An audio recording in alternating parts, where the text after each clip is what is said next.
Hello दोस्तों, मैं आशीष कुमार अपने YouTube channel Bihar GK tricks में आपका स्वागत करता हूं। आज हम लोग विश्व का भूगोल के अंतर्गत नहरों के बारे में इस वीडियो में पढ़ेंगे। तो यदि आप लोगों ने अब तक हमारा channel Bihar GK tricks subscribe नहीं किया है तो इसे सब्सक्राइब कर लें, साथ ही बेल आइकन को जरूर दबाएं। तो आइए वीडियो को स्टार्ट करते हैं। तो सबसे पहले हम लोग इसके नोट्स को पढ़ेंगे। तो आइए इसके नोट्स को पढ़ते हैं। स्वेज नहर मिस्र के सिनाई प्रायद्वीप में बनाई गई विश्व की सबसे बड़ी कृत्रिम नहर है। तो विश्व की सबसे बड़ी कृत्रिम नहर कौन है? तो इसका उत्तर है स्वेज नहर। यह कहाँ बनाई गई? तो मिस्र के सिनाई प्रायद्वीप में। याद रखेंगे कि विश्व की सबसे बड़ी कृत्रिम नहर कौन सी है? तो स्वेज नहर, जो कि मिस्र के सिनाई प्रायद्वीप में बनाई गई है।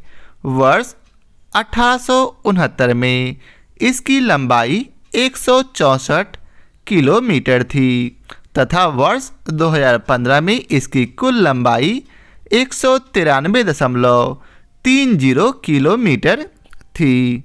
तो याद रखेंगे कि स्वेज नहर की कुल लंबाई कितनी है? तो 193.30 किलोमीटर। अब आगे है, भूमध्य सागर और लाल सागर को जोड़ने वाली इस नहर को 17 नवंबर 1869 को जहाज़ों के आवागमन के लिए खोल दिया गया था। अर्थात स्वेज नहर किन दो सागरों को जोड़ती है? तो भूमध्य सागर को और लाल सागर को। तो याद रखेंगे, स्वेज नहर किन दो सागरों को जोड़ती? तो भूमध्य सागर को लाल सागर से। और यह अर्थात इस नहर को अर्थात स्वेज नहर को 17 नवंबर 1869 को जहाज़ों के आवागमन के लिए खोल दिया गया था। मिस्र ने 26 जुलाई 1956 को इस नहर का राष्ट्रीयकरण कर दिया था। इसके दक्षिणी सिरे पर अर्थात स्वेज नहर के दक्षिणी सिरे पर स्वेज शहर में तेवफिक बंदरगाह और उत्तरी सिरे पर पोर्ट सईद बंदरगाह स्थापित है। तो याद रखेंगे कि स्वेज नहर के दक्षिणी सिरे पर कौन है? तो स्वेज शहर में तेवफिक बंदरगाह और उत्तरी सिरे में कौन है? तो पोर्ट सईद बंदरगाह। इस नहर के बन जाने से यूरोप और एशिया के बीच की दूरी काफ़ी कम हो गई है। तो याद रखेंगे कि किस नहर के बनने से यूरोप और एशिया के बीच की दूरी काफ़ी कम हो गई है? तो स्वेज नहर के बनने से। स्वेज नहर विश्व की सबसे बड़ी पोतवाहक नहर है। तो यह भी प्रश्न बन सकता है कि विश्व की सबसे बड़ी पोतवाहक नहर कौन सी है? तो स्वेज नहर। स्वेज नहर को बनाने में फ्रांसीसी इंजीनियर फर्डिनेंड द लेसेप्स की महत्वपूर्ण भूमिका थी। तो इसे भी याद रखेंगे कि स्वेज नहर को बनाने में सबसे महत्वपूर्ण भूमिका किसकी थी? तो फ्रांसीसी इंजीनियर फर्डिनेंड द लेसेप्स की। अब आगे है, पनामा नहर मध्य अमेरिका में पनामा के स्थल डमरू मध्य को काटकर बनाई गई प्रमुख जहाजी नहर है। पनामा नहर कैसा नहर है? तो यह मध्य अमेरिका में पनामा के स्थल डमरू मध्य को काटकर बनाई गई प्रमुख जहाजी नहर है। यह अटलांटिक महासागर को प्रशांत महासागर से जोड़ती है। तो याद रखेंगे, पनामा नहर किन दो सागरों को जोड़ती है? तो अटलांटिक महासागर को प्रशांत महासागर से। वर्तमान में इस नहर पर अर्थात पनामा नहर पर पनामा देश का अधिकार है। तो पनामा नहर पर किस देश का अधिकार है? तो पनामा देश का। नेक्स्ट है कील नहर। कील नहर उत्तरी सागर को बाल्टिक सागर से जोड़ती है।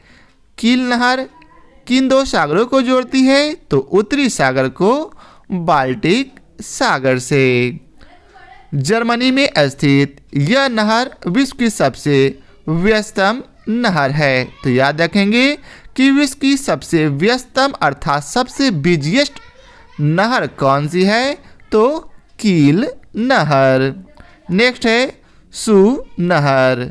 सू नहर उत्तरी अमेरिका की 5 महान झीलों में से 2 सुपीरियर और ह्यूरोन झील को जोड़ती है। तो सू नहर किन्हें जोड़ती है? तो अमेरिका की 5 महान झीलों में से 2 सुपीरियर और ह्यूरोन झील को। नेक्स्ट है ईरी नहर। ईरी नहर संयुक्त राज्य अमेरिका में ईरी और ह्यूरोन झील को जोड़ती है। ईरी नहर किसे जोड़ती? तो ईरी और ह्यूरोन झील को, जो कि संयुक्त राज्य अमेरिका में है। नेक्स्ट है वेलैंड नहर। वेलैंड नहर ईरी झील को ओंटारियो झील से जोड़ती है।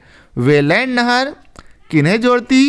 तो ईरी झील को ओंटारियो झील से। नेक्स्ट है स्टालिन नहर। स्टालिन नहर जिसे श्वेत बाल्टिक नहर भी कहा जाता, यह किन 2 सागरों को जोड़ती? तो स्टालिन नहर बाल्टिक सागर को आर्कटिक सागर से जोड़ती है। फिर से स्टालिन नहर किन 2 सागरों को जोड़ती है? तो बाल्टिक सागर को आर्कटिक सागर से। नेक्स्ट है राइन मेन डेन्यूब नहर, जो कि उत्तरी सागर को काला सागर से जोड़ती है। तो याद रखेंगे राइन मेन डेन्यूब नहर किन्हें जोड़ती? तो उत्तरी सागर को काला सागर से। नेक्स्ट है सेंट लॉरेंस नहर। सेंट लॉरेंस नहर महान झीलों से जुड़ा हुआ है। सेंट लॉरेंस नहर महान झीलों से अर्थात ग्रेट लेक से जुड़ा हुआ है। उत्तरी अमेरिका के आंतरिक भागों में इस जलमार्ग द्वारा समुद्री जहाज़ों का यातायात संभव हुआ है। अब आगे है जल पास, जिसे लॉक भी कहते हैं। जल पास पद्धति किसी नदी, नहर या झील के जलमार्ग में जल के विभिन्न स्तरों के बीच नौकाओं को ऊपर उठाने और नीचे उतारने की एक युक्ति है। जलपास क्या है? जलपास पद्धति क्या है? तो किसी नदी, नहर या झील के जलमार्ग में जल के विभिन्न स्तरों के बीच नौकाओं को ऊपर उठाने और नीचे उतारने की एक युक्ति है। जलपास की स्थापना उन नदियों एवं नहरों में की जाती है जहां जल स्तर में अचानक परिवर्तन हो जाता है। तो याद रखेंगे जलपास की स्थापना किन नदियों और किन नहरों में की जाती? तो जहां का जल स्तर अचानक परिवर्तित हो जाए अर्थात जल स्तर अचानक बढ़ जाए या कम हो जाए, वहां जलपास पद्धति का प्रयोग किया जाता है।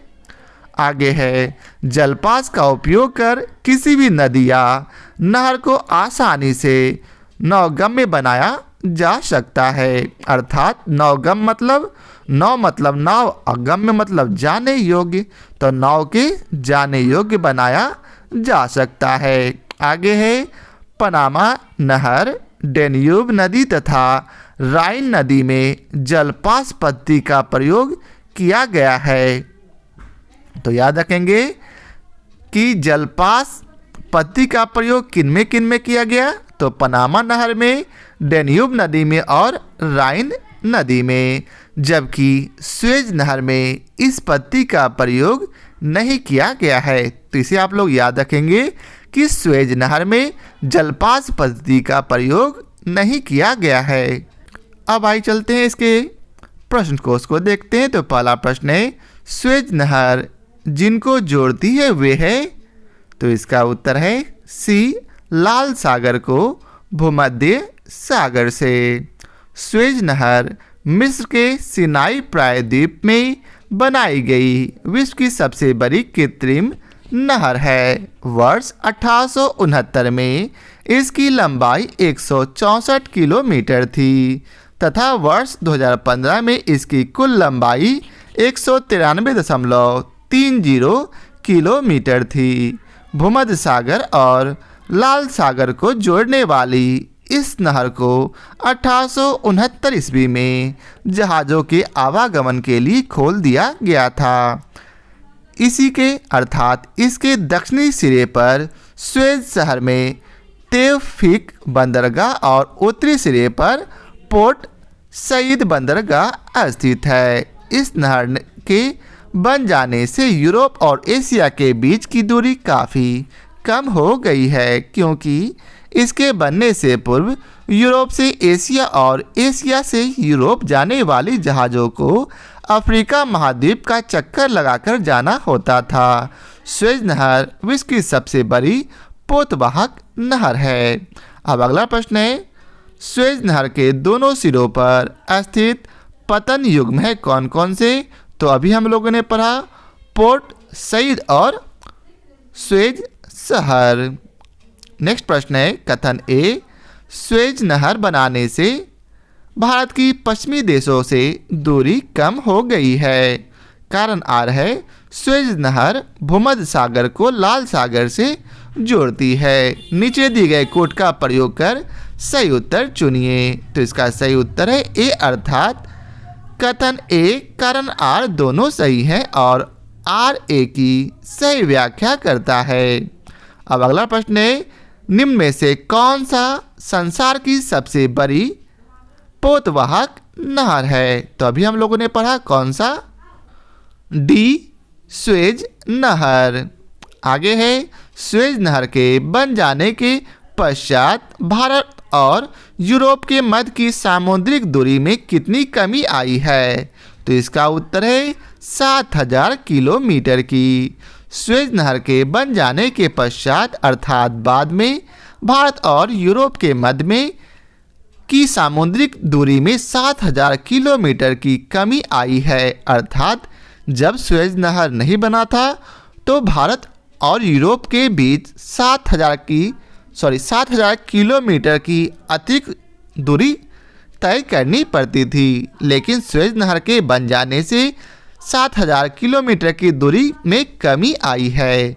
स्वेज नहर के बनने से पहले यूरोप वासियों को भारत पहुंचने के लिए अफ्रीका के पश्चिमी तट होते हुए केप ऑफ गुड होप मार्ग द्वारा भारत आना पड़ता था। गौरतलब है कि स्वेज नहर से समुद्री यातायात 1869 ईस्वी में प्रारंभ हुआ था।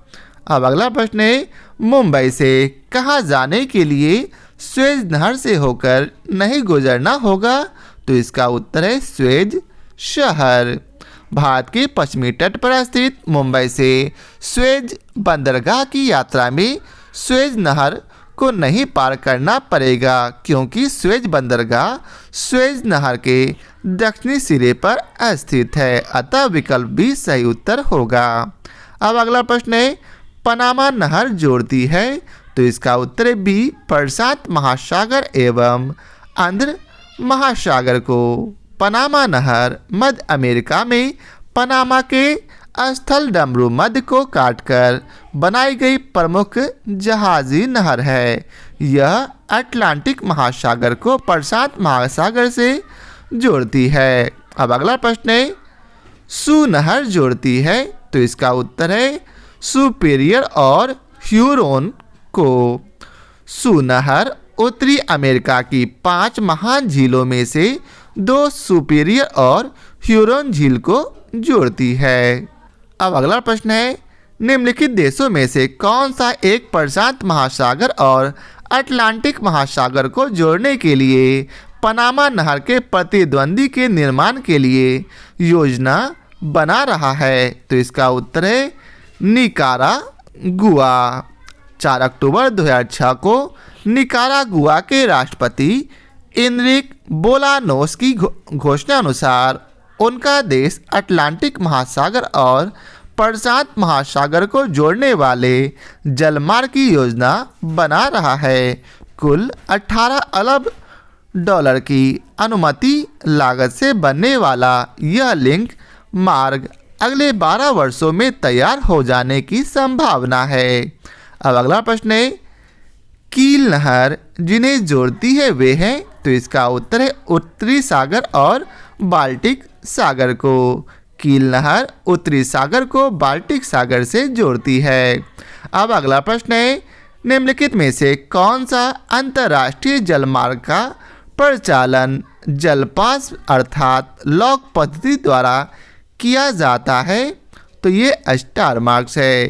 प्रश्नानुसार दिए गए विकल्पों में पनामा नहर, डेन्यूब नदी तथा राइन नदी में जलपास पद्धति का प्रयोग किया गया है, जबकि स्वेज नहर में इस पद्धति का प्रयोग नहीं किया गया है। अब अगला प्रश्न है, निम्नलिखित में से कौन सी नहर दक्षिण जर्मनी में आंतरिक जलमार्ग के रूप में प्रयोग की जाती है, तो इसका उत्तर है लुडविग्स नहर। लुडविग्स नहर दक्षिण जर्मनी में आंतरिक जलमार्ग के रूप में प्रयोग की जाती है। साल्ट सेंटी मारी नहर कनाडा में है, जो वर्ष 1987 तक अटलांटिक महासागर से लेक सुपीरियर तक जहाजी मार्ग का हिस्सा था। वोल्गा-दोन नहर रूस में स्थित है, जो वहाँ की दो मुख्य नदियों वोल्गा तथा डॉन को आपस में जोड़ती है। सफ़ेद सागर नहर रूस में स्थित है, जो सफ़ेद सागर तथा लेक ओनेगा को आपस में जोड़ती है। अब अगला प्रश्न है, अगले प्रश्न में आपको मिलान करना है, तो आप लोग प्रश्न को ध्यानपूर्वक पढ़कर इसका मिलान कर लें। यदि आपको और समय चाहिए तो वीडियो को पॉज कर लें। तो आइए चलते हैं सही कूट को जानते हैं। तो इसका सही कूट है ए। अब आइए चलते हैं इसके विस्तार को जानते हैं। कील नहर एल्ब ज्वार नदमुखी व बाल्टिक सागर को जोड़ता है, वहीं सू नहर सुपीरियर झील व ह्यूरन झील को जोड़ता है। पनामा नहर अटलांटिक महासागर व प्रशांत महासागर को जोड़ता है तथा स्वेज नहर भूमध्य सागर को लाल सागर से जोड़ती है। तो यह था आज के वीडियो का आखिरी प्रश्न। आशा करता हूँ आप लोगों को हमारा यह वीडियो पसंद आया हो। यदि आप लोगों को हमारा यह वीडियो पसंद आया हो तो लाइक और शेयर जरूर करें। फिर मिलते हैं नए चैप्टर के साथ। आज के लिए बहुत बहुत धन्यवाद।